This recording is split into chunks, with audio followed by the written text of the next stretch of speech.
Fair use, fair use. I do not own the copyrights to none of these videos that you're about to see. Fair use, fair use.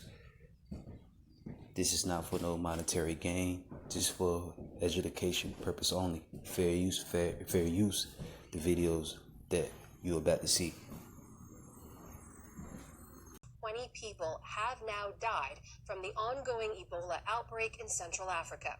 In the Democratic Republic of Congo, the number of suspected cases has now surpassed 900, and officials say the outbreak is now outpacing response efforts.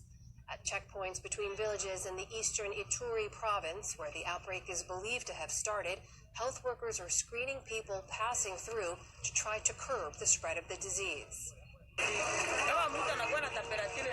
If we see someone with a very high temperature, we hold them here, and then we call the ambulance, which will take them to the hospital for appropriate care.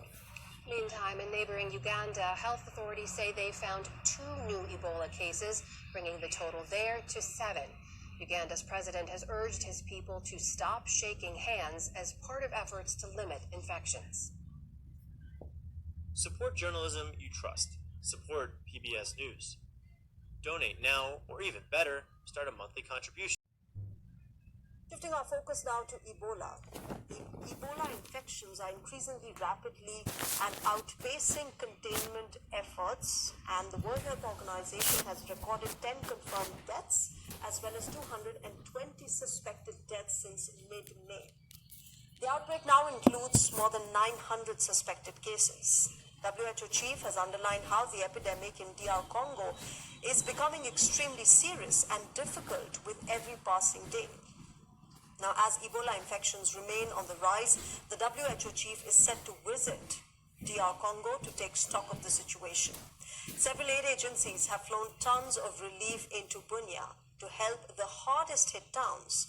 However, responders face deep community mistrust. Locals have reportedly burned down 2 of the 3 treatment centers established in those towns, and funding shortfalls are making the response harder. In fact, in Bunia, teams of health workers in full protective gear are conducting dignified and safe burials to reduce transmission at funerals. An Ebola outbreak was declared in Congo's Ituri on the 15th of May, with Bunia among the main areas that have been affected.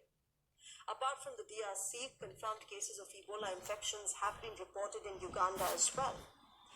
As infections spark an international health alert, Thailand has now imposed a 21-day quarantine order for people traveling from or having tested through DR Congo or Uganda, where a deadly Ebola crisis is surging.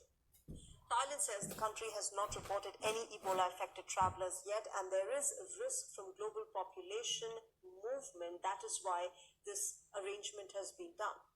In Uganda, 1 person has died, with a further 6 confirmed as infected. What about India? Well, India's aviation watchdog, the DGCA, has asked airlines to implement various measures as well. As part of the standard operating procedure, airlines having direct or indirect connectivity with Uganda and DR Congo are required to make mandatory filing and collection of self-declaration forms prior to deboarding of passengers.